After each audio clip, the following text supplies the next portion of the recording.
pense qu'on peut difficilement prédire l'avenir. On peut difficilement prédire qui prendra quel type de décision. Est-ce que ça viendra du monde de l'entreprise? Est-ce que ça viendra de la politique? Est-ce que ça viendra des citoyens? Je pense qu'on verra beaucoup de transformations. On voit l'impact du changement climatique déjà qui est fort en viticulture, sur très nos fort, terroirs. Voilà. Donc on a eu d'ailleurs sur les dernières campagnes des années, on est passé de fortes chaleurs à des années avec beaucoup de pluie. Et tous ces changements climatiques ont des impacts quantitatifs et qualitatifs. Je pense qu'il y aura ceux qui auront anticipé et qui auront eu cette vision-là et qui auront déjà travaillé depuis 5-6 ans à adapter et à anticiper les modèles de demain, et ceux qui le vivront par la contrainte.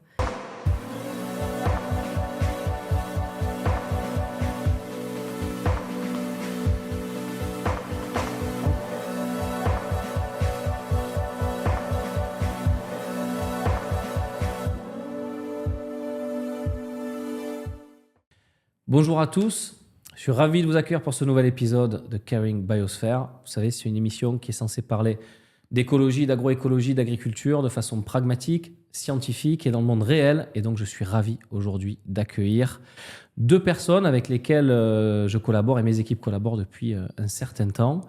Morgane Hivergnot, qui est directrice climat et nature au sein du groupe Pernod Ricard, donc à l'échelle du groupe, niveau mondial. Donc, on va pouvoir voir plein de choses à ce niveau-là. Et puis, Sonia Lemann, qui s'occupe finalement de la direction RSE au sein de la branche viticole ou prestige de Pernod Ricard, voilà, qui s'appelle Moum Perrier-Jouët. Et donc, on va pouvoir discuter aujourd'hui de quelque chose qui m'a toujours tenu à cœur. J'ai toujours été convaincu que l'économie réelle, c'était le siège finalement de la bascule vers une économie plus durable, plus régénératrice. Et donc, je suis ravi de pouvoir avoir deux personnes en charge de la politique de durabilité d'un grand groupe français majeur. Et on va rentrer dans la complexité, on va rentrer dans finalement le monde réel. Qu'est-ce que ça veut dire à l'échelle d'un groupe qui travaille dans le monde entier, tel que Pernod Ricard, pour mettre en place des stratégies de développement durable sincères? Et qu'est-ce que ça veut dire en tant que directrice de mettre en place les feuilles de route, les stratégies? Comment ça se passe sur le terrain? On a des succès, on a des échecs, mais on a surtout une volonté, une continuité, une intention avec laquelle on vit et on agit tous les jours. Donc on va pouvoir discuter de tout ça aujourd'hui. On a un espace d'1 heure pour faire ça. J'espère que ça vous passionnera. Moi, c'est un milieu dans lequel je navigue depuis près de 15 ans. C'est plus que passionnant. Transformer la société, c'est aussi transformer l'économie, c'est transformer les usages et c'est transformer les us et coutumes au sein des entreprises et notamment majeures. Donc, ravi d'être avec vous aujourd'hui.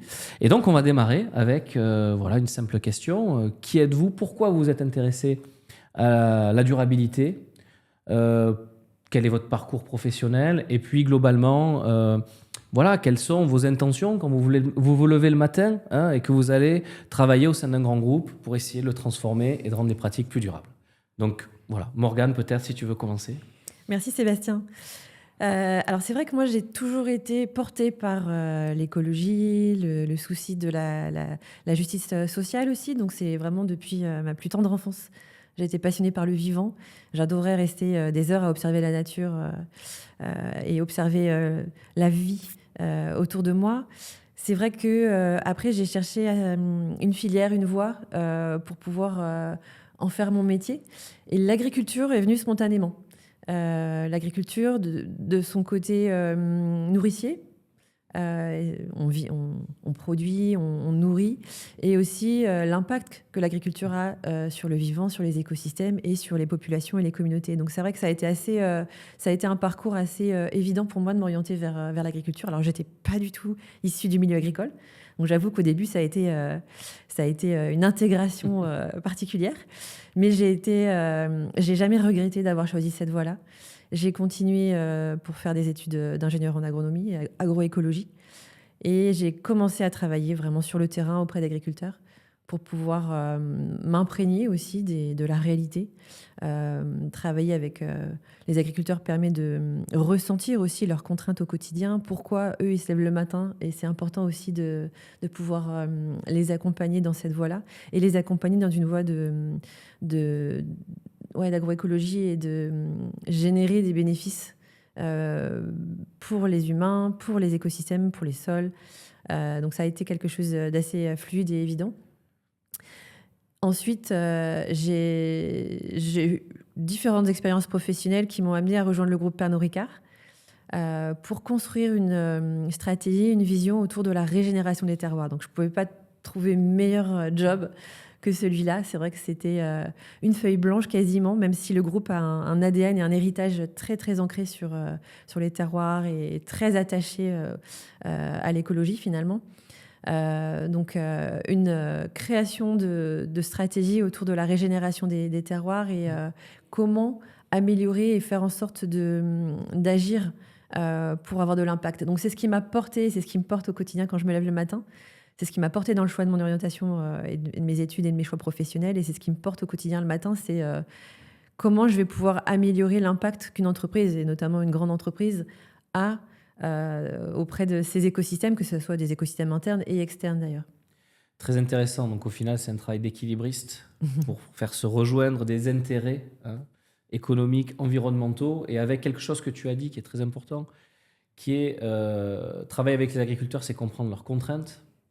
Et je pense que Sonia, tu vas te présenter, mais justement, cette branche Prestige qui est liée à la viticulture, c'est des milliers d'agriculteurs, ce sont des milliers d'hectares, c'est du travail sur plusieurs continents pour faire de la viticulture aujourd'hui qu'on appelle régénératrice. Mais voilà, donc peut-être que tu peux te présenter et nous expliquer qu'est-ce qui t'a conduit finalement à l'intérêt pour ce type de travail. Eh bien, bonjour et merci beaucoup Sébastien pour cette invitation. Alors moi, j'ai aussi toujours eu l'envie de travailler sur ces sujets de transition. Et je me suis interrogée si il fallait que je le fasse en entreprise, dans le monde associatif ou en ONG. Et quand je suis allée voir le monde associatif et les ONG, ils m'ont dit c'est intéressant quand même, on cherche à se professionnaliser. Commence peut-être en entreprise et puis si ça t'intéresse toujours, bascule. Et donc c'est comme ça que j'ai démarré et quand même l'entreprise me semble être un niveau intéressant pour travailler sur les sujets de transition dans un monde qui est quand même drivé par l'économie. Et donc ça fait 15 ans que je travaille sur ces sujets de RSE.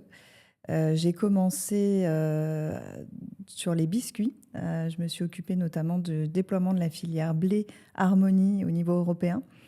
Et c'était des partenariats avec des agriculteurs à proximité des biscuiteries, des céréaliers à l'époque, avec des contrats autour d'un cahier des charges, avec un axe biodiversité.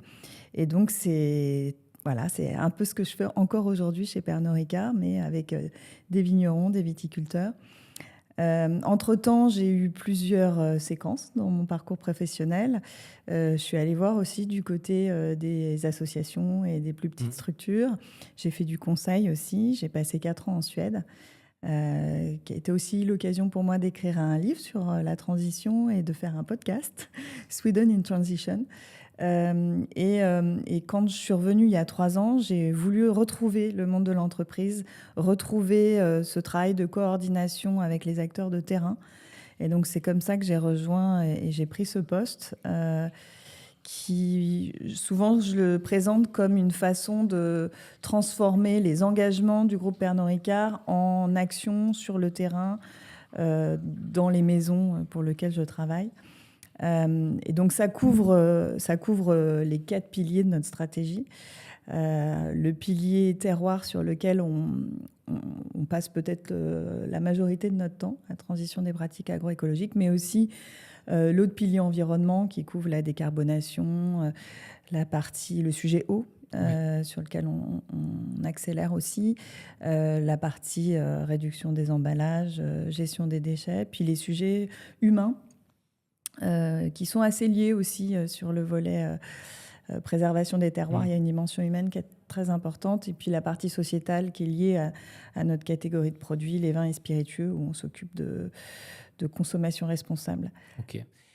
Juste que je comprenne bien, quel a été ton moteur? Parce que finalement, tu as toute ta carrière dans l'environnement. Donc c'est pas anodin. Qu'est-ce qui fait que tu as voulu t'orienter dans cette voie-là? Ça vient d'où? C'est pareil, c'est pas lié à mon héritage familial, puisque j'ai pas de lien vraiment avec la terre.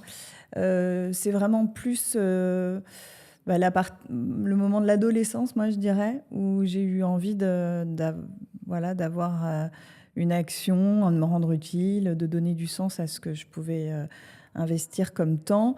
Et donc j'ai cherché un métier qui puisse être aligné avec ses convictions. Être utile. Ok. Donc, vous avez commencé à aborder, à effleurer du sujet la question de la stratégie. Alors, souvent, quand on veut aller quelque part, il faut avoir une vision claire. Cette vision, elle se traduit avec des objectifs stratégiques qui se déclinent en actions concrètes. Et donc, à la limite, si on a une petite activité, on peut faire les choses de façon spontanée. Dans un grand groupe, on doit y aller de façon articulée, structurée. Ça ne veut pas dire qu'on ne peut pas apprendre par l'action, mais à un moment donné, il faut poser une stratégie, il faut aller quelque part. Cette stratégie, elle peut sans doute évoluer, elle peut peut-être changer. Aujourd'hui, on est en 2025. Ça a commencé aux alentours de 2020, quand tu es arrivé donc, au sein du groupe. On a 5 ans qui se sont passés. C'est marrant, j'ai l'impression que ça a fait 10 ou 15. Tellement de choses se sont déroulées durant ces 5 ans. Et ce qui est intéressant, ça serait peut-être comment aujourd'hui se déploie la stratégie, mais si on revient un peu à rebours, comment elle s'est affinée, comment elle est arrivée à maturité et pourquoi aujourd'hui, vous avez commencé à le citer, hein, tu as commencé à citer des choses à l'échelle internationale sur lesquelles vous travaillez, tu as parlé du développement de l'agroécologie, donc on sent qu'il y a une forme de maturité aujourd'hui, mais d'où ça part? Pourquoi vous avez construit cette feuille de route de cette manière-là et peut-être pourquoi vous pensez qu'elle va fonctionner? Alors peut-être rappeler qui nous sommes, Pernod Ricard. Tout à fait. Donc on est un groupe international de vins et spiritueux. On a un ancrage mondial. On propose plus de 200 marques et on relie vraiment toutes ces marques à la terre et au terroir avec un ancrage de par les ingrédients qu'on utilise. Donc on a une centaine d'ingrédients, un petit peu plus d'une centaine d'ingrédients et ce qu'on appelle chez Pernod Ricard les terroirs, on a à peu près 350 terroirs partout dans le monde. Donc un terroir, c'est vraiment ce qui nous relie à l'origine, la naissance de nos marques. Et donc c'est la combinaison entre un ingrédient particulier en provenance d'une origine particulière. Donc nos terroirs, on les décrit comme étant la richesse de contexte pédoclimatique, mais aussi de mode de vie des communautés. Et donc c'est comme ça qu'on les décrit, c'est ça qui fait un peu le point de départ de notre stratégie. Juste pour concrétiser, du raisin en Champagne est un terroir, du raisin en Nouvelle-Zélande est un autre terroir. Exactement. Okay. Et on n'a pas que du raisin. Voilà, tout à fait. Mais c'est pour ça que je citais ça. Mais donc ça peut être, il y a des céréales. Voilà, on a des céréales, de la canne à sucre à Cuba. Ouais. C'est un terroir très intéressant. On a de l'agave au Mexique. Oui. On a du café au Mexique également, de la noix de coco aux Philippines. Donc on a un ancrage à peu près partout, avec des spécificités, des profils vraiment, vraiment différents. Donc quand tu parlais stratégie, on a une vision globale qui est celle des terroirs et une vision très systémique.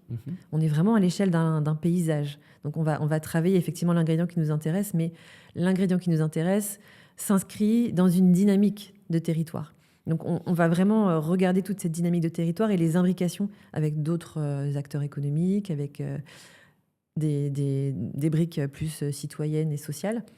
Et ce qui va nous permettre de décrire un profil pour chacun de ces terroirs. Donc ça a été le point de départ de notre stratégie. C'est de cartographier ces terroirs, finalement de mieux connaître nos ingrédients, d'où ils venaient. Et une fois qu'on a cartographié ces terroirs, on a obtenu un profil de risque et d'opportunité sur ces terroirs-là, qu'on a, tu disais professionnalisé, mais on a approfondi année après année avec une mesure d'empreinte sur des terroirs prioritaires pour le groupe. Quelle est notre empreinte? D'où on part? Donc notre empreinte, tu as cité le climat, l'eau, la biodiversité, les sols. Donc on a une empreinte environnementale, mais aussi une empreinte sociale, les droits humains, les conditions de travail sur ces terroirs-là. Donc une fois qu'on connaît ces terroirs et le point de départ, on est en mesure, alors c'est porté par la science, hein, on a fait aussi des travaux de mesure d'empreinte inspirés par les cadres SBTI, SBTN, les travaux aussi de différentes instances scientifiques plus granulaires sur les territoires, pour nous permettre de décrire vraiment le point de départ et ensuite sur quoi on peut agir à notre niveau. Donc sur quoi on peut agir? Est-ce que la fragilité, la vulnérabilité d'un terroir est plutôt sur la raréfaction de la ressource en eau, l'épuisement du sol, ou alors une tendance peut-être trop forte et trop intensive sur une monoculture, par exemple, qui va épuiser davantage? Donc une fois qu'on décrit un peu ces terroirs-là, on connaît nos risques, et en parallèle, on a fait tout un travail d'analyse et de projection des vulnérabilités futures. En quoi demain nos terroirs allaient être vulnérables pour plein de raisons, vulnérables au changement climatique, à l'effondrement de la biodiversité, aux dynamiques de population aussi. Et en croisant nos pressions, nos risques et nos vulnérabilités, on identifie petit à petit des solutions et des solutions qu'on proposera. Donc on n'a pas, chez Pernod Ricard, on n'a pas un seul cadre pour tous les terroirs. On a 350 terroirs, c'est impossible de pouvoir avoir la réponse identique à tous les terroirs. Donc on est sur une méthodologie, un cadre un peu universel dans lequel on va aller choisir les bonnes méthodologies de mesure de pression, de vulnérabilité, d'empreinte et les bonnes solutions. Donc c'est vraiment sur mesure quasiment. On va vraiment aller choisir avec les acteurs locaux et on n'est pas là pour prêcher ce qu'il faut faire partout. On est là pour offrir un cadre. Et ce cadre, nous, si on veut piloter l'impact, on essaye de structurer de façon assez standard la mesure de l'impact. Donc, d'où on part en termes de description de ce terroir-là et où on veut et où on peut aller tous ensemble. Donc, il y a une méthodologie de diagnostic, d'identifier les vrais problèmes pour ensuite agir de la bonne manière. Et ça veut dire que, tu vois, c'est intéressant, tu dis « on », je pense que tout le monde n'est pas au courant. Vous êtes une équipe de combien? Vous travaillez comment et comment elle a grandi? Et avant qu'on passe vraiment aux éléments peut-être de cette stratégie, que les gens comprennent en fait qu'aujourd'hui, finalement, la RSE et le développement durable, c'est pas simplement une volonté, c'est aussi une équipe en interaction avec la direction et avec d'autres départements, hein, l'achat, les finances, etc. Vous êtes combien dans cette équipe? Donc chez Pernod Ricard, moi je m'occupe de la direction climat et nature qui comprend l'équipe terroir. Donc sur la partie terroir, on est 3 agronomes. Donc j'ai 2 agronomes au niveau central plus moi-même. Ensuite à côté, on a une équipe climat avec une expertise climat et agriculture, une expertise climat et plutôt aux autres parties de la chaîne d'approvisionnement. Et on a, donc ils sont 3. Et on a une équipe nature avec quelqu'un en charge des sujets plutôt eau, biodiversité, pollution. Également un doctorant qui travaille avec le Muséum d'histoire naturelle sur la recherche des indicateurs et comment la biodiversité doit et peut s'intégrer dans une entreprise comme Pernod Ricard. Donc on est une équipe centrale. Aujourd'hui, on travaille énormément avec toutes nos filiales. Donc, je ne pourrais pas dire la taille de l'équipe au global étendue aux filiales, puisque dans chaque filiale, nous avons de formidables collègues qui travaillent au quotidien et beaucoup plus sur le terrain.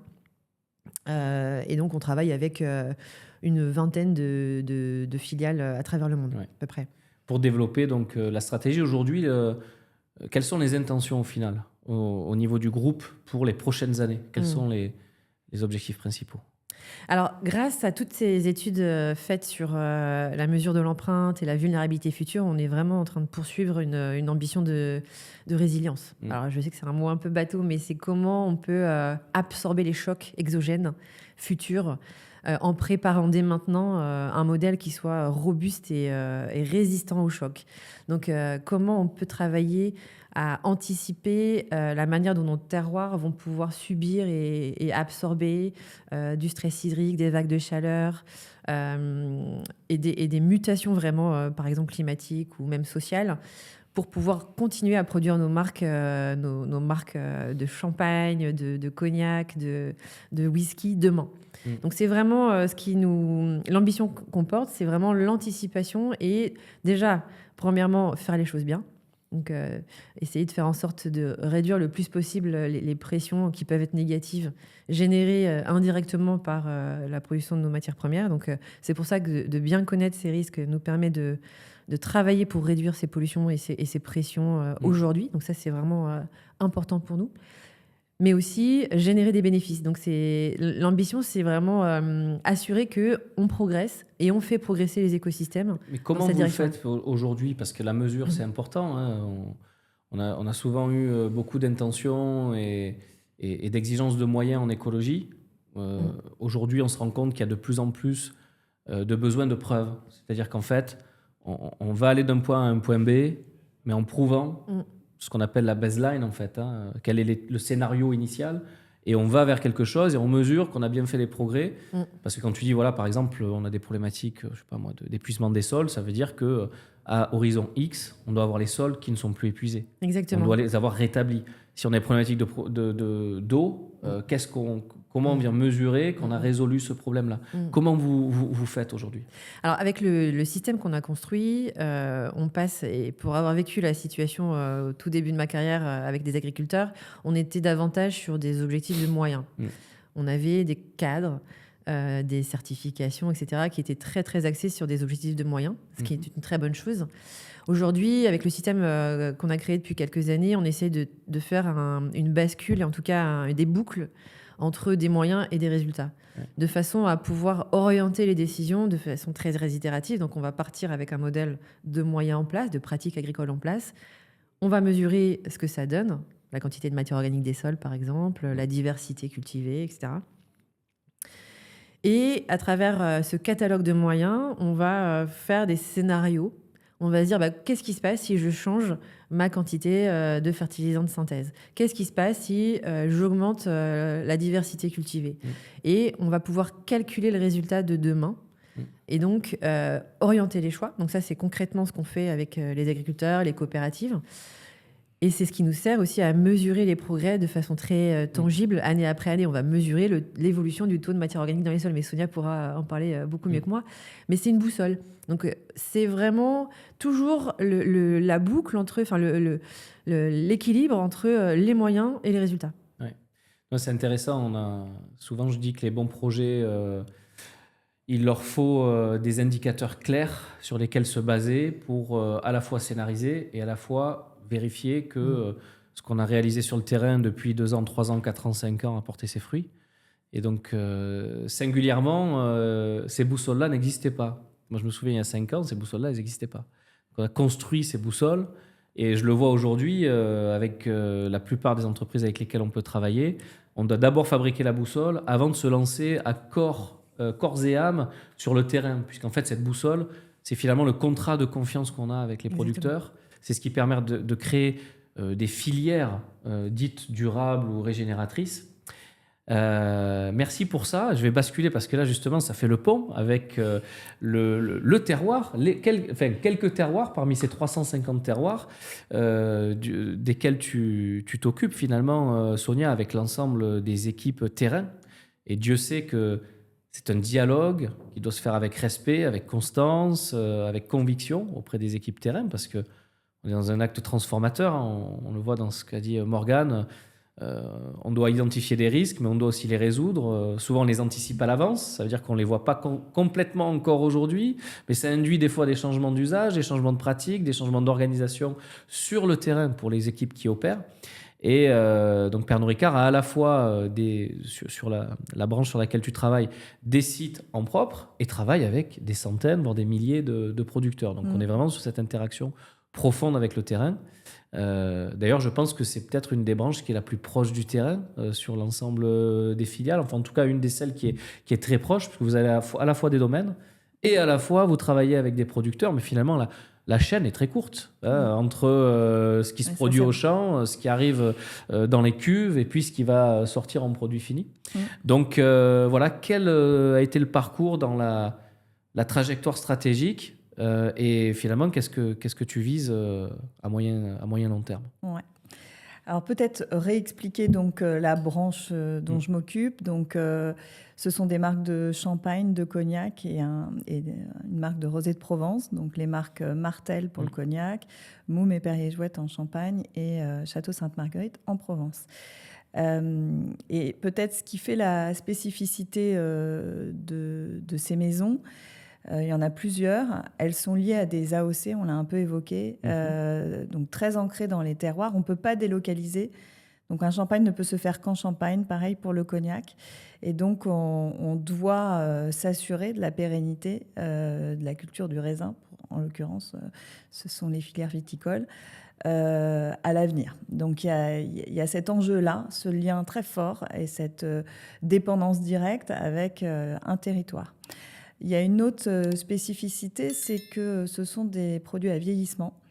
Donc, il y a les bouteilles qui sont mises en cave ou les eaux de vie qui sont mises dans les chais seront vendues et donc consommées par les consommateurs de demain et jugées avec une conscience écologique qui aura encore, sans doute, qui se sera encore renforcée.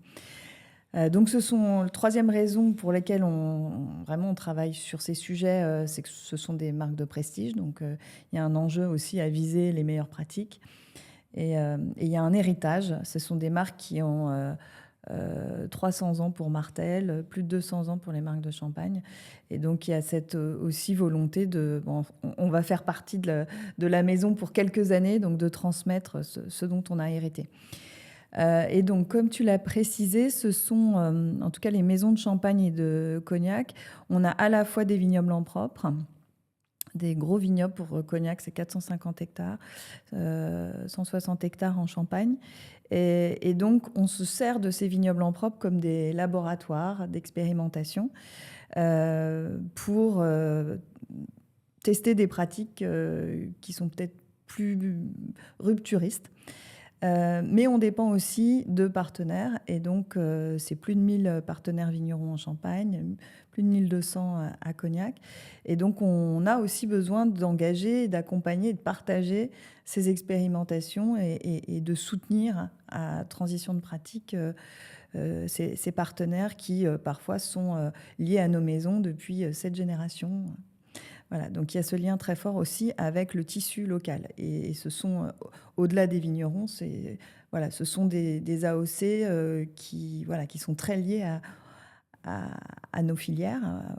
Donc pour ce qui est des expérimentations dans nos vignobles en propre, alors il y a déjà eu des initiatives et une volonté avant notre arrivée. Et voilà, en 2014, par exemple, il y a eu l'installation d'infrastructures agroécologiques, de nichoirs.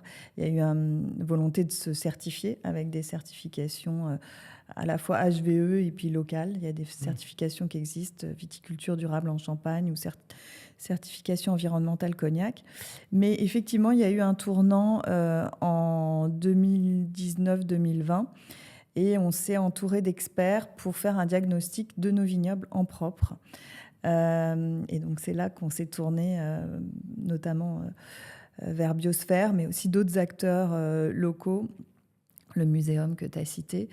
Et donc, le diagnostic est passé par des analyses de sol, par exemple.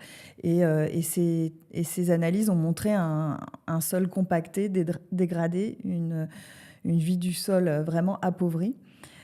Et donc, c'est de là qu'a été conçu le programme d'expérimentation qui a notamment été conçu avec toi. Et donc, avec une approche scientifique, concrètement, c'est différents itinéraires avec à la fois une parcelle témoin qui nous permet de juger des améliorations.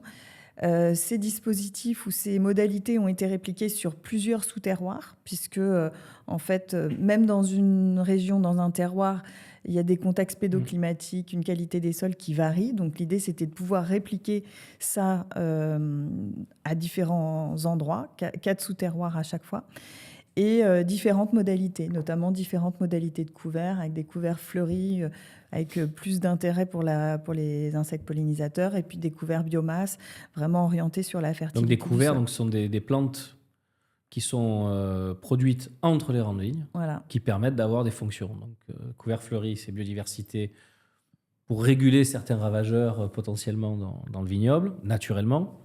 Notamment, on avait fait, je me souviens, des essais sur les cicadelles, des choses comme ça. Et d'un autre côté, des couverts qui sont à destination d'être restitués au sol pour le nourrir et favoriser la biodiversité des sols. Tout est une histoire de biodiversité, finalement. Là. Tout à fait. Alors, effectivement, je ne l'ai pas dit, l'approche régénérative, l'idée, c'est de travailler à 3 niveaux. Travailler sur la santé sur la fertilité du sol, la santé de la plante et puis la fonctionnalité de l'écosystème. Donc, il va y avoir des actions plus orientées sur le sol, aussi limiter le travail du sol va compter aussi. Et donc là, on va être sur des indicateurs de taux de matière organique dans le sol, mais aussi le comptage de vers de terre, par exemple, qui est un indicateur clé. Et ça, c'est un test qu'on fait encore aujourd'hui quand on fait des visites avec des partenaires vignerons. Par exemple, on fait souvent un test bêche qui est assez visuel, assez probant. Et on voit sur la parcelle témoin un sol qui est toujours compacté, qui est difficile à casser. On a des mottes très, très larges et très dures. Et sur les parcelles d'essai, on a un sol qui est plus meuble avec une présence accrue de vers de terre, par exemple. On va travailler sur la santé de la plante en regardant les interactions avec les couverts, comme tu l'as évoqué, mais aussi en testant des produits bio-alternatifs. Et puis, sur l'approche paysagère, on va être plus sur de l'installation d'infrastructures agroécologiques type haies. On a même un démonstrateur en vitiforesterie à Cognac et en Champagne. Un des plus gros de France, d'ailleurs. À Cognac, oui. Et donc là, on regarde à la fois, on mise sur l'impact de l'arbre dans la parcelle. Donc on intègre des haies en intraparcellaire et pas simplement en bordure de parcelle. Et même au-delà de ça, on a une approche très collective à l'échelle du territoire, puisqu'on a des projets qu'on mène avec des voisins, avec d'autres maisons ou d'autres acteurs du territoire pour recréer des corridors écologiques, puisque finalement, la santé de la parcelle dépend aussi de la santé du paysage environnant. Et on a sur Perrier-Jouët lancé un appel à projet biodiversité où chaque année, on reçoit des candidatures, on a un comité d'experts. Et dans ces territoires-là, l'idée, c'est vraiment d'aller soutenir des projets très divers pour recréer ce maillage écologique. Super. Très, très intéressant et puis très concret aussi. Je me souviens à l'époque du diagnostic, d'ailleurs, les équipes ont été assez rapidement mobilisées. Et c'est des thématiques d'intérêt de toute façon. En plus, en viticulture, le terroir, c'est quelque chose de très fort et puissant. Et c'est vrai, quand tu parles de sous-terroir, je pense que les gens ne s'aperçoivent pas que même sur une exploitation qui va faire 400 hectares, on peut se retrouver avec 3-4 types de sols différents. Si on combine ça avec l'orientation des parcelles, la configuration du paysage autour, c'est une complexité à gérer. C'est vrai que des fois, un viticulteur qui va avoir 5 hectares, il n'aura pas beaucoup de diversité, mais en fait, à l'échelle d'une zone complète, par exemple la Champagne à laquelle vous fournissez, vous avez des typologies de sol extrêmement différentes, plus ou moins profonds, plus ou moins superficiels, avec des problématiques plus ou moins différentes. Donc c'est très intéressant. Et donc on voit finalement que, d'ailleurs c'est vrai pour vous deux, à vos deux échelles, il a fallu rentrer dans le concret finalement. Habituellement, un groupe, c'était mon cahier des charges presque organoleptique et je demande une certaine quantité à mon fournisseur. Aujourd'hui, c'est un autre vécu. Vous demandez au fournisseur de comment les choses sont produites et d'avoir un certain nombre d'actions sur la façon dont les choses sont produites pour vérifier ou certifier presque que l'impact environnemental, il est moindre ou en tous les cas, il vient régler à l'avance un certain nombre de problèmes qui peuvent émerger. Comment ça se passe, cette relation finalement à vos fournisseurs aujourd'hui ? Est-ce qu'il y a des défis ? Parce qu'on parlait des défis humains dans cette transition. Parce que la technique, à la limite, c'est peut-être le plus simple. C'est plutôt l'interaction des humains entre eux pour faire advenir toutes ces intentions dans le concret à large échelle qui comptent. Donc vous travaillez beaucoup avec l'humain, finalement, c'est l'essentiel de votre métier. Comment ça se passe avec les fournisseurs, avec les femmes et les hommes qui sont en fait aux manettes du concret au final, dans l'impulsion que vous voulez donner ? Comment ça se passe ? C'est prendre le temps. On a passé collectivement beaucoup de temps à expliquer qu'on ne venait pas pour pousser un modèle, mais pour écouter. Donc prendre le temps d'écouter, c'est fondamental parce qu'effectivement, nos fournisseurs, les agriculteurs, ils ont le savoir. Donc accompagner et écouter nous permet ensuite de proposer un modèle qui puisse faire retomber la peur. Parce qu'effectivement, quand on évoque toutes ces initiatives, toutes ces démarches, l'objectif à terme, c'est vraiment de les déployer à très grande échelle. Si on veut vraiment avoir le maximum d'impact, c'est que l'ensemble de nos filières, l'ensemble de nos terroirs puissent s'engager vers ces directions-là.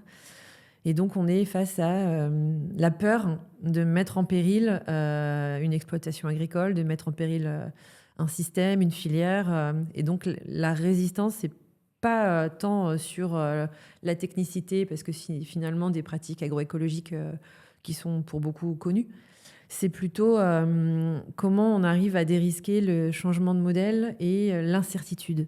L'incertitude sur quelles conséquences vont avoir ces pratiques demain. Mais le demain, c'est le demain. C'est pas demain dans 10 ans. Quand nous, on leur dit on aimerait que votre système s'adapte aux conditions futures, c'est demain dans 10 ans. Donc le demain n'est pas le même. Et donc le demain d'un agriculteur, c'est assurer la rentabilité et les revenus pour pouvoir investir. Parce que dans pas mal de situations, finalement, on passe d'un modèle qui peut être, par exemple, porté par un certain type de mécanisation, je pense aux États-Unis par exemple, à un modèle où on va devoir peut-être passer plus de temps d'observation et aller chercher des machines un peu plus petites ou différentes. Et donc l'investissement est important dans certains cas. Et l'investissement doit être mis en perspective d'une rentabilité ou de revenus. Et ça, c'est quelque chose qui prend du temps. Que ce soit en interne pour Pernod Ricard, le temps long, c'est le temps d'une décennie. Et donc, arriver à nous prendre des engagements sur ce temps long prend du temps aussi en interne. On doit sortir de notre équipe purement environnementale pour aller parler aux équipes financières, aux équipes marketing, aux équipes qui travaillent sur la prévision de la transformation du groupe aussi. Donc, c'est un temps à passer, c'est un temps d'explication qu'on doit aussi passer avec le terrain pour construire ensemble le modèle qui visera à réduire la peur et dérisquer le plus possible le modèle économique. Et est-ce que c'est systématique ? Est-ce que des fois, on n'a pas une loupe grossissante sur les risques que peuvent amener le changement ? Et est-ce que des fois, c'est pas très vrai aussi ? Est-ce que finalement, voilà, est-ce qu'il n'y a pas une façon différente de traiter certaines situations ? Je pense par exemple à des techniques d'agriculture de conservation en céréales qui sont somme toute extrêmement peu risquées, qui amènent très rapidement des bénéfices, versus changer complètement le mode de gestion des sols dans des vignes étroites avec toutes les contraintes associées. Comment tu vois les choses en ce déploiement ? Parce qu'en fait, via le diagnostic, vous avez pu presque géolocaliser les solutions, mais c'est aussi peut-être un discours et une connexion différente aux gens qui sont sur le terrain. Comment ça se passe ? C'est tout à fait ça. C'était essayer d'implémenter les pratiques de façon progressive pour préserver le rendement, par exemple. On ne va jamais faire prendre de risques massifs en changeant tout un système, notamment en vigne, par exemple. C'est pour ça que sur les parcelles en propre, on teste avant. Et on voit un peu les répercussions sur la vigueur de la plante, le rendement, etc. Donc, le faire par étapes nous permet de ne pas trop impacter le rendement et donc de le faire de façon très, très itérative et progressive. Ouais, mais tu as parlé d'une période de 10 ans. Des fois, quand on peut entendre certains citoyens inquiets, et souvent à raison, des fois à tort, est-ce qu'on peut compresser le temps ou pas ? Parce que c'est important, cette question. Ouais. Moi, personnellement, 10 ans ne me paraît pas long. Ça me paraît même extrêmement véloce et rapide pour opérer des changements comme ça. Mais ça peut paraître peut-être pas assez vite, on va dire, aux citoyens qui, lui, des fois, ne peut pas agir, parce que nous, on est dans l'action. Donc, forcément, on peut avoir des inquiétudes ou des anticipations, mais comme on est dans le jeu du changement, voilà, notre focalisation est là-dessus. Certains voudraient que ça aille trop vite, très vite, plus vite. Mais est-ce que c'est vraiment possible ? Bah, encore une fois, c'est très variable d'une géographie à une autre, hein. Il y a effectivement des géographies, des terroirs qui sont déjà engagés dans l'agriculture de conservation des sols depuis des années. Certains qui sont en agriculture biologique également depuis pas mal de temps. Donc pour eux, c'est pas un effort très très gros, très très important de changer de pratique, et voire même c'est très peu de changements, c'est à la marge. Ce qui prend plus de temps, c'est quand c'est pas la seule décision de l'agriculteur. C'est-à-dire que quand c'est tout un système économique qui repose sur un modèle d'agriculture conventionnelle, c'est ce temps-là qui est long. C'est ce temps d'engagement des différentes parties prenantes et pas que de l'agriculteur. L'agriculteur, à la rigueur, il sait comment sont ses sols, il sait comment est organisée son exploitation, et il a juste besoin d'un signal économique et de marché pour changer. Par contre, ce signal économique, donc Pernod Ricard est un acteur, mais pas le seul. Donc c'est le collectif. La transformation ne viendra que si le collectif va dans la même direction. Donc c'est ce temps-là qui est long. Et avec des verrous des fois un peu incongrus. On parlait tout à l'heure des États-Unis, où en fait, si on commence à changer le système de l'agriculteur, il peut y avoir au niveau des assurances ou de l'accès aux prêts des problèmes, parce que les assureurs, les banques vont se caler sur un certain nombre de paramètres de culture. Et donc, on se dit, bon, ben, ça y est, on a le bon modèle pour pouvoir avancer, puis on se retrouve bloqué par des choses folles qui sont des cadres, finalement, voilà, liés aux assurances, aux banques et à l'accès à un certain nombre de choses pour l'agriculteur. Donc ça, c'est des choses qui arrivent souvent ou...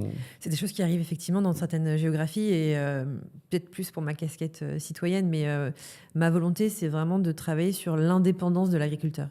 Comment l'agriculteur peut construire son modèle de façon peut-être indépendante de toutes ces briques économiques et socio-économiques autour de lui, et pouvoir être en mesure de prendre ses décisions lui-même sans forcément être un acteur d'un système, mais impulser un système aussi.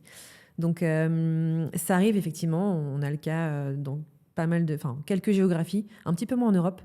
En Europe, on a cette puissance du terrain agricole qui est assez importante, et malgré tout qui peut aussi, dans certaines voies, être assez enfermante pour l'agriculteur. Mais comment nous... Alors, le problème, c'est que nous, Pernod Ricard, on est encore une fois un seul acteur, et parfois tout petit dans ces terroirs-là. Donc, porter avec l'agriculteur ce changement de modèle, c'est parfois très compliqué. On est un acteur qui achète une culture dans la rotation, et la rotation, si elle est avec d'autres débouchés qui, eux, n'ont pas ces volontés-là, c'est très dur de changer le système. Par contre, quand on arrive à travailler, et c'est le cas finalement aux États-Unis, où on travaille pour certaines de nos petites distilleries de Bourbon, par exemple, avec très peu d'agriculteurs, parce qu'ils ont des grandes surfaces, alors là, on a davantage la capacité à engager la transformation.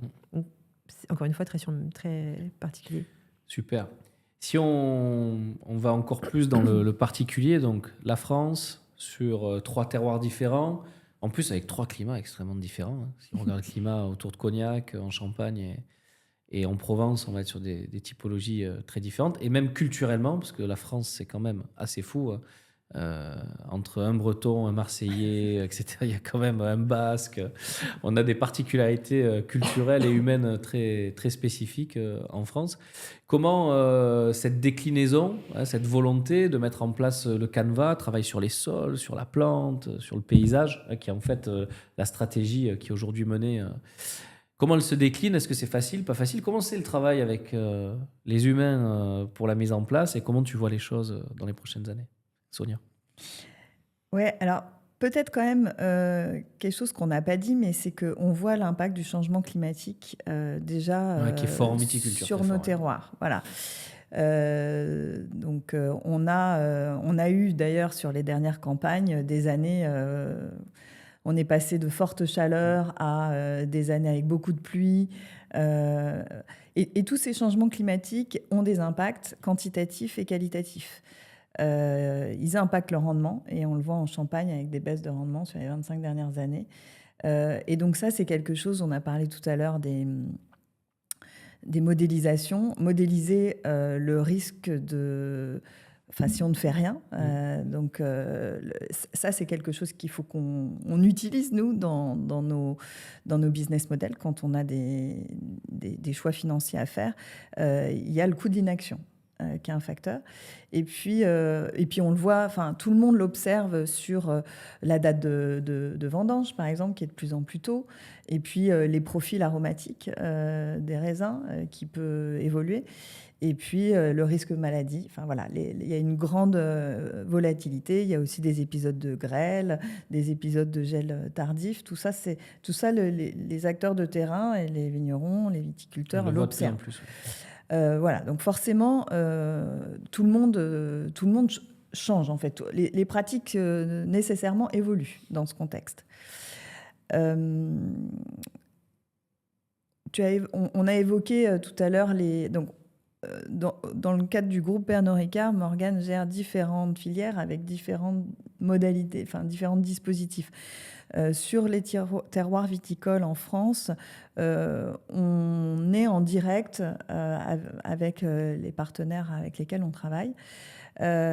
Donc c'est une opportunité aussi de pouvoir avoir cette proximité. Mais ces questions autour du financement et de l'assurance, c'est aussi des questions qu'on se pose et qu'on doit intégrer. Et il y a des sujets qu'on aborde beaucoup à l'échelle interprofessionnelle et avec les autres maisons, en coopétition avec. Et ça, c'est quelque chose qui est très ancré en Champagne ou à Cognac. Donc, c'est des choses qui sont... Donc, finalement, c'est la même chose que disait Morgane. C'est en gros, c'est un peu changer l'environnement socio-technique autour des agriculteurs, des viticulteurs en l'occurrence, pour finalement faciliter l'adoption d'un nouveau modèle. Oui, et avoir la culture du partage. C'est-à-dire que sur un territoire, il va y avoir des projets qui vont être portés par le collectif. Et il y a des programmes qui vont être portés par des maisons. Donc, par exemple, Martel a travaillé depuis nombreuses années sur un programme de recherche variétale. L'idée, c'est de le faire au bénéfice du collectif.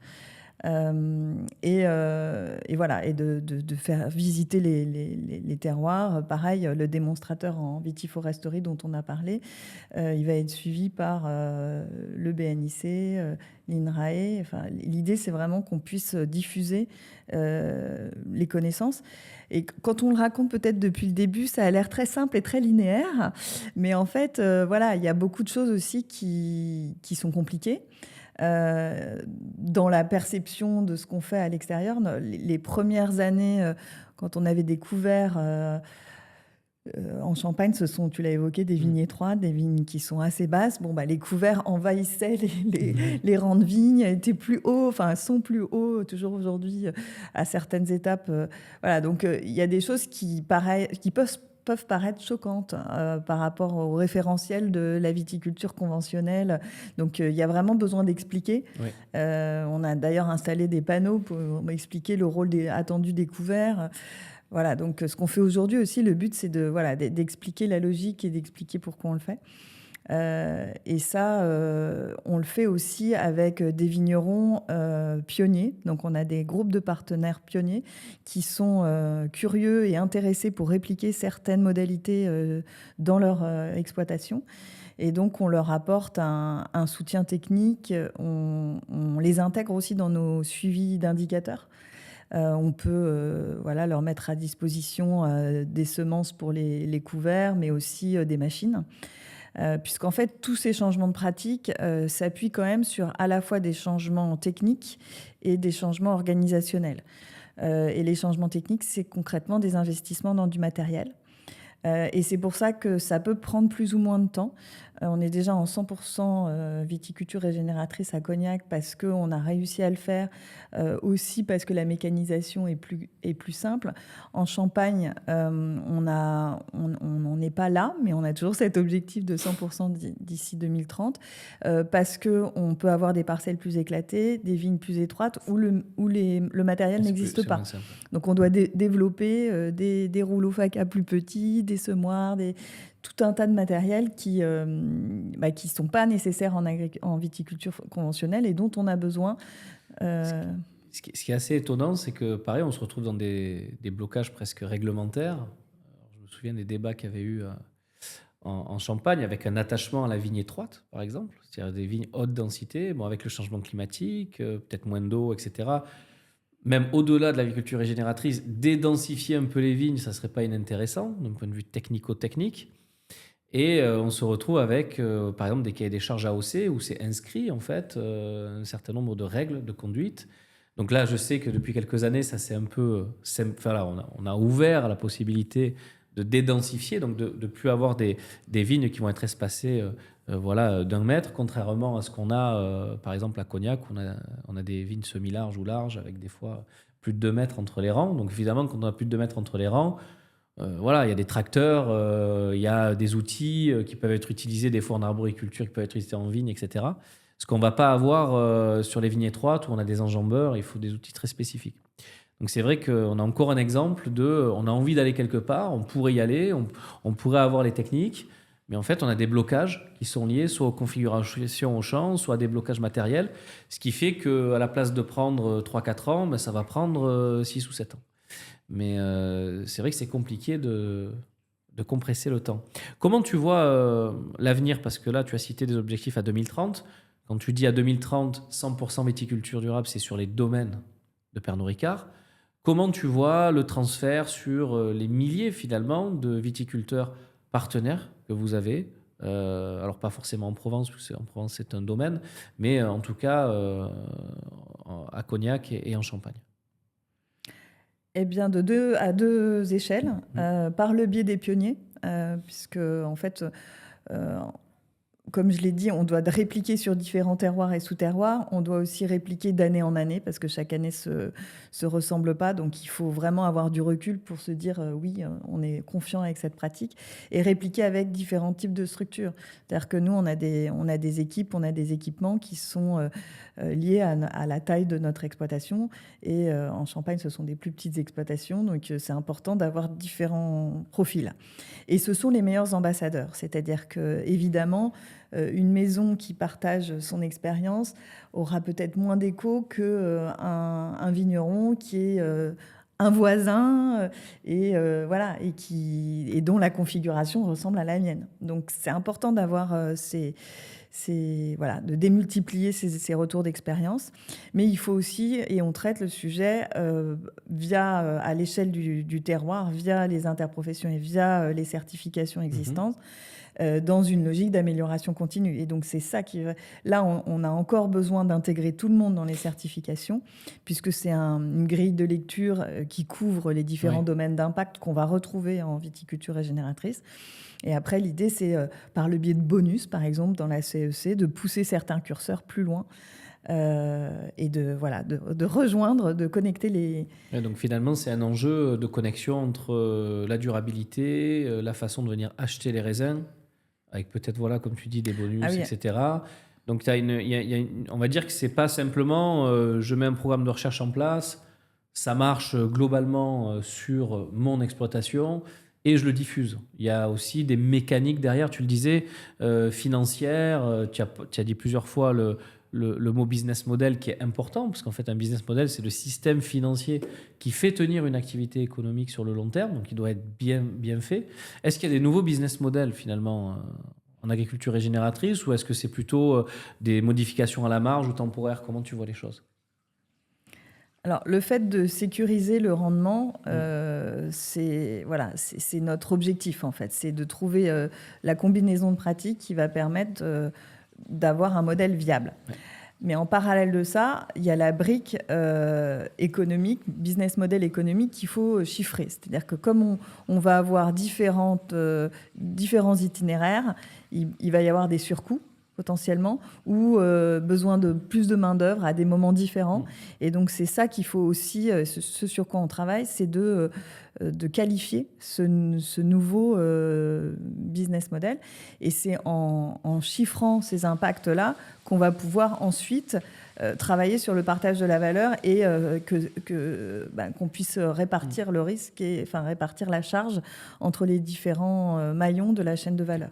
Ouais, donc il y a l'étude qui est quand même essentielle, et des conséquences économiques, etc.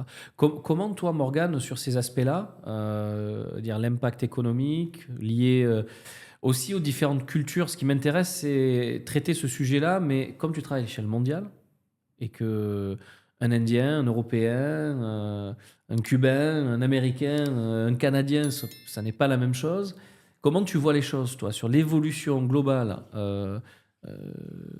des business models agricoles et peut-être en relation avec le business model de Pernod Ricard dans sa façon de venir acheter, dans sa façon de venir se fournir en matières premières agricoles? Comment tu vois les choses?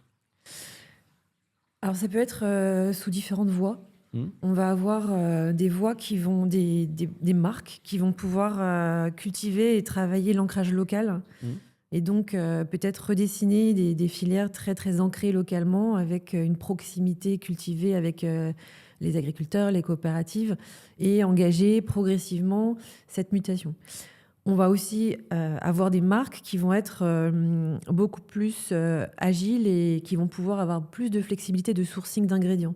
Et donc, on peut potentiellement aller se sourcer dans différentes régions. Donc, on a moins cette dimension d'ancrage local qui nous donnera de la flexibilité par rapport au changement climatique, par exemple. Donc, on va pouvoir travailler ces deux voies dans l'avenir. En revanche, d'un point de vue économique et économie mondiale, on a fait le travail que j'ai expliqué tout à l'heure de mesure de l'empreinte, de modélisation des trajectoires. Aujourd'hui, on est dans une phase de priorisation. Il va falloir qu'on investisse et qu'on choisisse où on peut investir. Et donc, on est dans ce travail de quel est le retour sur investissement. Si j'investis 1 euro dans tel terroir, est-ce que je génère beaucoup d'impact ou pas ? Ou est-ce que ça vaut davantage le coup pour ma marque, pour mon territoire, d'investir cet euro-là dans un autre terroir? Donc c'est un peu le travail, on est un peu à ce point de bascule.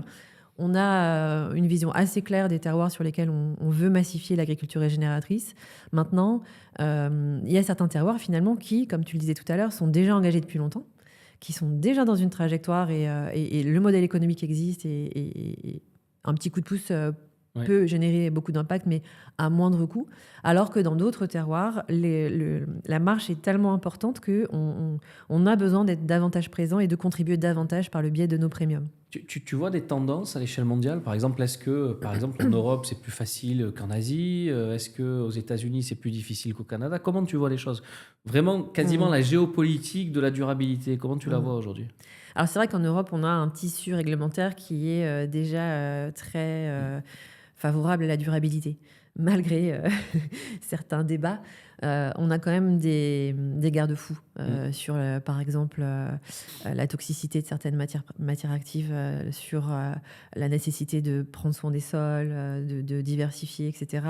Là, quand on voit les paysages en Europe, on voit leur richesse. Ce qui n'est pas forcément vrai dans d'autres géographies. Donc c'est vrai qu'en Europe, on est sur un terrain où, quand on parle d'agroécologie, les agriculteurs en face de nous savent de quoi on parle. Quand on est sur des territoires beaucoup plus spécialisés comme aux États-Unis ou avec des dimensions d'agriculteurs dans un niveau social très très différent comme en Inde, on n'est pas du tout sur les mêmes dialogues et les mêmes angles. On va avoir beaucoup plus de travail et de temps de démonstration nécessaires dans des géographies très spécialisées quand on leur demande de diversifier davantage, de réduire la taille des parcelles, par exemple. C'est vraiment très important comme changement.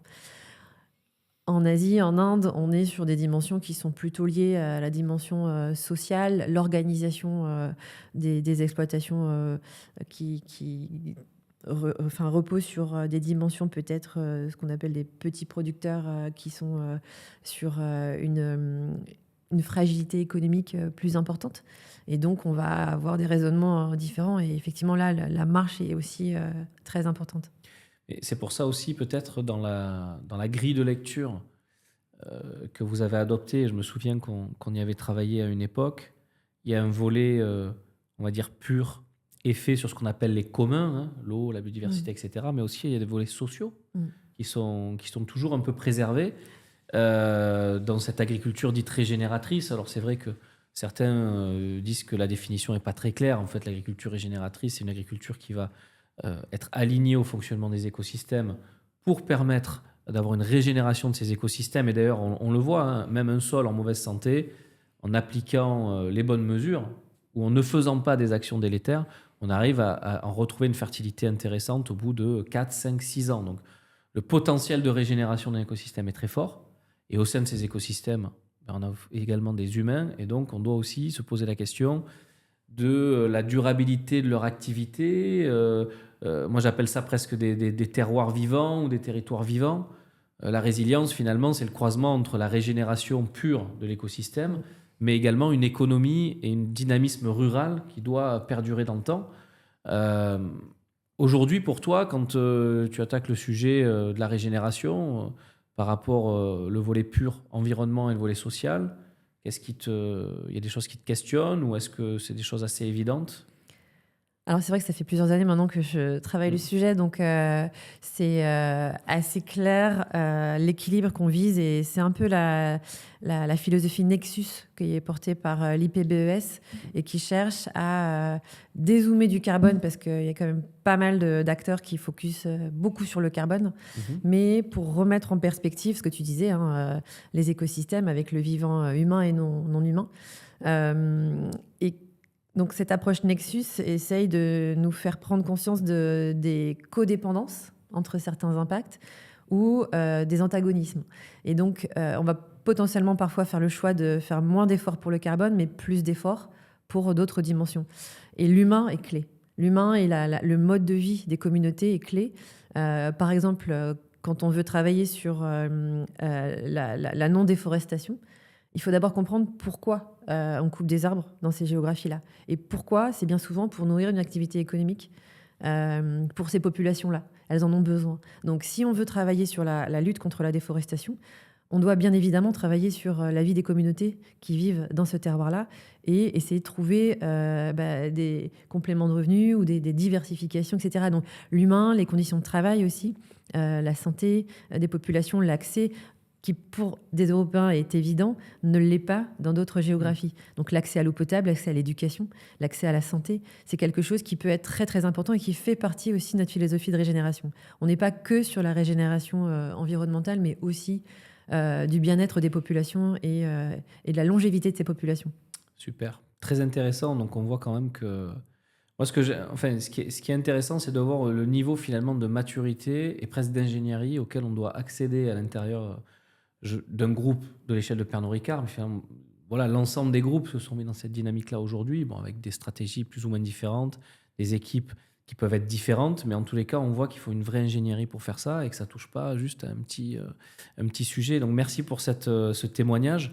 Oui, peut-être que tu vas ajouter quelque chose sur ce sujet. Moi, je veux bien rebondir sur le volet humain, parce que, en fait, donc les équipes qui portent ces sujets-là, si je reprends l'exemple de Cognac et Champagne, vraiment, on a des équipes hyper engagées, hyper expertes. Et donc, on a internalisé, depuis qu'on a fait ce chemin ensemble, depuis 2019-2020, internaliser les compétences avec des personnes très pointues. Et ces personnes-là ont embarqué l'ensemble des équipes vignobles. Il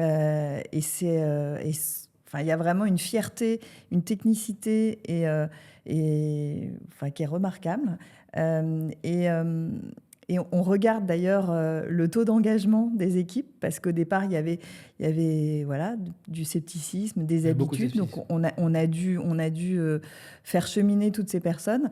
Et maintenant, ce sont ces personnes qui prennent la parole, qui expliquent les changements qui ont eu lieu. Mais il y a eu aussi, de la part des directeurs vignobles, des directeurs de ces équipes, une vraie volonté aussi de prendre soin des gens et de veiller à ce que ce qu'on gagne sur l'environnement, on ne le perde pas sur l'humain et la qualité de travail dans les vignes. D'un point de vue personnel, moi, je me suis toujours posé la question, est-ce qu'il faut faire la transition toujours avec les humains ou malgré les humains? C'était une vraie question que je me suis posée pendant longtemps, parce qu'au final, les humains ne peuvent pas perdurer dans un environnement qu'ils détruisent. Et donc, parfois, on a un certain nombre de réglementations qui sont apposées à des activités économiques. Et c'est des fois un peu malgré les humains. On voit bien certaines réglementations, le choc que ça peut faire d'un point de vue pratique. Mais ce qui est intéressant, je trouve, dans les postures que vous présentez et que finalement on développe toujours, moi j'ai toujours dit la transition, c'est presque 60 ou 70% d'humains et 30 ou 40% de technique. parce que c'est bien les humains qui vont exécuter et faire. Et donc, vous avez parlé de changement culturel, c'est très fort comme mot, et je pense que c'est vraiment ce qui arrive. Et effectivement, on voit que l'humain, finalement, doit être remis presque au cœur. C'est presque de l'humanisme Ouais, mais écologique à certains égards. Mais n'oublions pas que c'est par l'humain et pour l'humain. Parce que, et ça, c'est quelque chose qui a été redit pareil, quand on a une réunion des salariés après une campagne viticole, le fait de décider de ne plus utiliser de produits CMR, on le fait. CMR, peut-être que tu peux expliquer. Alors, cancérigènes, mutagènes, reprotoxiques. Voilà. Ces produits sont toxiques pour l'environnement, mais aussi pour les applicateurs, Voilà. les humains qui les utilisent. Et donc, ce sont des décisions qu'on ne fait pas juste par engagement RSE. En fait, c'est aussi des décisions qu'on porte pour les salariés et les collaborateurs de l'entreprise. Super. Ce sont je pense que c'est une belle. Presque, on a tiré un fil et finalement on revient sur l'humain. On a tiré un fil environnemental, puis on revient sur l'humain qui lui va permettre de faire le changement. Comment vous voyez. C'est une question que je vais vous poser à toutes les deux sur les dernières minutes de notre entretien. Comment vous voyez l'avenir d'un point de vue personnel? Alors, vous avez une position dans une grande société, vous agissez tous les jours avec une intention. Mais comment, si on prend un peu de recul, comment vous voyez le cours du monde dans les 20-30 prochaines années? Voilà. Est-ce que vous êtes plutôt positive, mitigée, négative? Comment vous voyez les choses? Voilà, avec la position que vous avez dans une entreprise quand même qui reste une entreprise majeure à l'échelle du monde. Ça nous laisse sans voix. Ouais. Je pense qu'on est attentif à ce qui se passe autour, effectivement. Je pense qu'on peut difficilement prédire l'avenir. On peut difficilement prédire qui prendra quel type de décision. Est-ce que ça viendra du monde de l'entreprise? Est-ce que ça viendra de la politique? Est-ce que ça viendra des citoyens? Je pense qu'on verra beaucoup de transformations. Des transformations de quel ordre? Des transformations sociétales. Je pense que il y a certains modèles qui, effectivement, quand on met en perspective les limites planétaires et puis le plancher social, seront plus forcément adaptés demain. Et donc, on pourra voir peut-être différentes voies naître. Je ne sais pas lesquelles. Mais c'est possible que ça arrive plus rapidement, ça arrive dans les 10-15 prochaines années, une mutation profonde des modes de production, des modes de consommation et des modes, effectivement, ce rapport à l'environnement, ce rapport à l'entreprise, ce rapport aux dynamiques territoriales, qui doit agir, qui doit prendre les décisions. Est-ce que c'est pas déjà ce qui est en train d'arriver? Parce que là, ça fait une heure, finalement, les changements qui sont impulsés, que ce soit dans les pratiques viticoles, que ce soit dans d'autres us et coutumes, que ce soit même dans la façon d'interagir avec ses fournisseurs, c'est déjà une mutation, au final. Bon, c'est vrai qu'on est dedans en permanence, donc on s'en rend peut-être pas compte. Ouais. Mais non, parce qu'en fait, c'est pour ça qu'au début de l'entretien, j'ai dit, tiens, ça fait 5-6 ans finalement qu'on se connaît, qu'on collabore sur diverses choses, et j'ai l'impression qu'il s'est passé 15 ans. Oui, c'est vrai. C'est-à-dire qu'en fait, quand j'ai commencé, moi, à travailler sur la transformation des pratiques il y a 15 ans, des vrais 15 ans pour le coup, on parlait de lombric, parlait de santé des sols et de matière organique, on était juste simplement des agronomes stupides et même on mettait à risque l'agriculture. Enfin, c'est comme ça qu'on était vus. Et encore, moi je considère que je suis la seconde génération d'agronomes, c'est-à-dire que les premiers, ils ont commencé dans les années 90, ils ont eu un contexte et un environnement autrement plus résistant que ce que moi j'ai pu avoir, et grâce à eux, j'ai pu monter une entreprise comme Biosphère parce qu'ils ont préparé le terrain. Mais au final, les changements qu'il y a eu depuis 5 ans, ils sont extrêmes. Moi, je vois les projets, les échelles des projets, l'engagement des gens, la facilité de venir parler de ces sujets, la question aussi des conséquences du changement climatique qui sont quand même visibles. Alors certains sont encore en train de nier qu'il y a un changement climatique, mais bon, on le voit bien en viticulture, on le voit partout, en agriculture. Les dates de récolte, les dates de semis, la pousse des plantes, etc. Tout est en train de changer. J'ai quand même l'impression qu'on avance. Mais dans ce que tu dis, j'ai l'impression qu'il y a une forme de... Comment tu vois ces avancées? En fait, c'est ça qui m'intéresse. Est-ce que tu penses qu'on va suffisamment vite dans le bon sens, ou est-ce que il y aura des des éléments qui vont être potentiellement bloquants en tant que citoyen, mais citoyen conscient, parce que pour le coup, tu travailles sur le secteur. Je pense que d'un point de vue citoyen et pour être au quotidien dans ces sujets-là, ça va jamais assez vite. Ouais. On aimerait que ça aille plus vite, on aimerait que ça soit tout de suite à très grande échelle et que l'adoption soit déjà faite. Ouais. C'est vrai que tu dis, toi, tu as l'impression que ça va très très vite depuis 5-6 ans. Moi, j'ai l'impression que ça fait 20 ans que je parle de la même chose. Ah bah oui, ça c'est vrai. Et On que est tous finalement, rendus là. petit à petit, il y a encore des gens qui découvrent la situation. Mais je pense qu'il y aura ceux qui auront anticipé et qui auront eu cette vision-là et qui auront déjà travaillé depuis 5-6 ans à adapter et à anticiper les modèles de demain, et ceux qui le vivront par la contrainte. Ouais. Je pense que c'est un peu ce qui se passera dans le court terme. Ok. Super. Et toi, Sonia, comment tu vois les choses alors, avec ta perspective?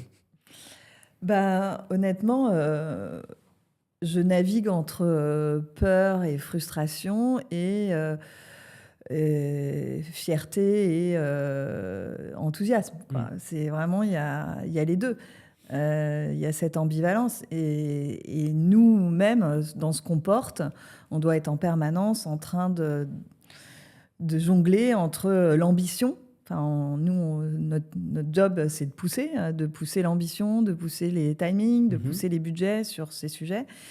Et puis, réalisme. Et puis, pour pas... Enfin, voilà, il faut que les rouages s'embriquent. Il faut pas forcément brusquer les choses. C'est pas comme ça que ça marche.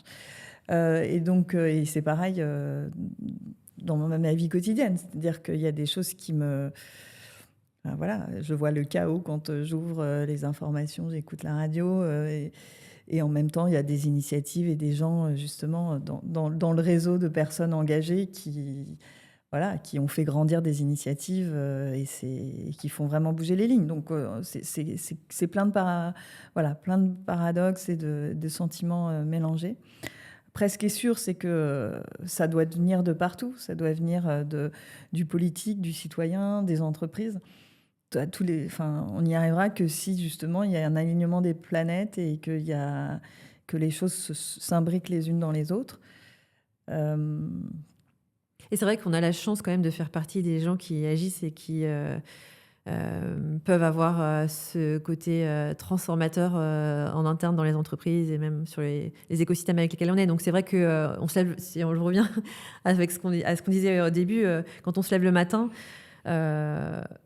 ou quand on rentre à la maison le soir plutôt, pas de regret. En fait, on n'aura pas de regret puisqu'on aura tout donné pour pouvoir activer, faire démontrer la pertinence du changement qu'on prône.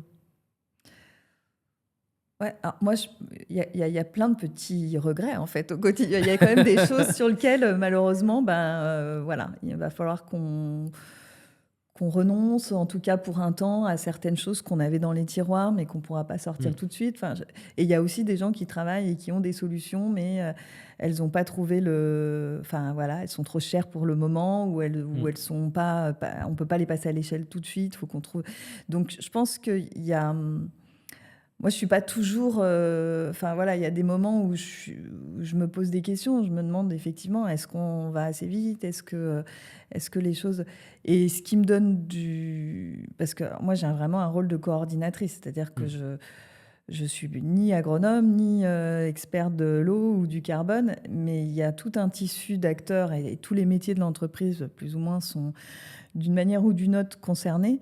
Et donc, la chance que j'ai, c'est que j'ai quand même plusieurs zones géographiques avec multitude de sujets. Donc, il y a toujours des bonnes nouvelles. Il y a toujours un sujet qui, ça y est, il sort et ça y est, il voit le jour. Et donc, voilà, c'est vraiment grâce à toutes ces personnes qui portent les sujets et qui ne lâchent rien que finalement, on trouve de quoi se réjouir et des fiertés à partager avec le reste du groupe engagé. Super. Moi, je retiendrai un truc que tu as dit, c'est on ne peut pas prédire l'avenir. Et dans vos deux discours, je pense le mien, c'est pareil. On émet une intention. Il faut faire en sorte qu'elle soit le plus juste possible. J'espère ancrer dans la science, ancrer dans quelque chose de concret, dans le pragmatisme, à la fois humain et technique. Et en fait, l'avenir, on le fabrique. Donc au final, voilà, comment on voit l'avenir, j'ai l'impression quand je vous entends toutes les deux, ça se met en résonance finalement avec des choses. En fait, c'est plutôt comment est-ce qu'on conçoit et comment est-ce qu'on fabrique l'avenir. Parce que l'avenir, finalement, se fabrique plus plutôt qu'il se prévoit. C'est pas un acte de devin, c'est presque un acte créateur. Donc finalement, on essaye tous à nos divers niveaux. Vous avec vos responsabilités, nous avec Biosphère dans l'action qu'on peut avoir de coaching, d'aide et d'expertise pour aider des groupes comme vous ou d'autres à avancer dans ce sujet.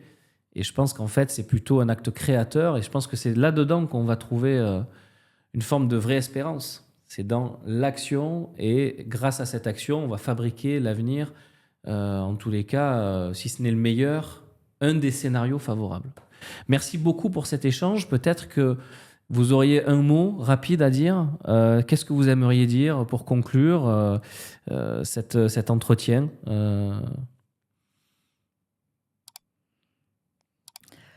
Merci Sébastien. Bon, ça suffit. Mais voilà. Mais c'est des choses qui sont importantes. Donc, oui, vas-y, tu veux peut-être Non, rajouter? mais merci. Et puis, je pense que en fait, ce sont des sujets qui sont très pluridisciplinaires, qui nécessitent vraiment d'impliquer le collectif. Donc, c'est ça qu'il faut qu'on garde en tête, que si on veut passer les choses à l'échelle, il faut casser les silos à l'intérieur de l'entreprise et casser les silos entre nos...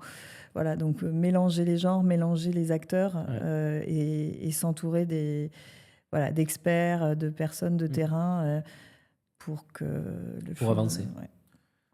Ça t'inspire, Morgane? Oui, non, mais tout à fait. Et grâce à ça, je pense continuer à tester, quitte à se tromper, mais se nourrir de toutes ces expériences pour continuer à avancer. Super. Merci beaucoup. Merci pour votre venue. Merci pour votre sincérité. Merci Sébastien. Merci à vous. Merci beaucoup. Et puis, j'espère que vous avez aimé donc, cet épisode. Il était sincère. Ça vous a ouvert les portes finalement du fonctionnement de l'agriculture durable, du développement durable au sein d'une entreprise majeure qui se fournit dans plein de pays pour plein de matières premières et qui interagit avec beaucoup d'agriculteurs. Je pense que vous aurez senti également que ce sont des sujets complexes, qu'on ne peut pas bouger un grand bateau comme Pernod Ricard du jour au lendemain. Mais je pense qu'on peut tous se rassembler et être plutôt positifs sur le fait qu'on parle de pas de temps à 10 ans et à 15 ans et pas de temps à 30 ou 50 ans. Et donc, c'est ensemble qu'on va construire cet avenir. Je remercie donc Sonia et Morgane de nous avoir traduit finalement leur quotidien, leurs convictions et leurs intentions au sein de cet entretien. Et je vous retrouve bientôt pour un nouvel épisode. À bientôt.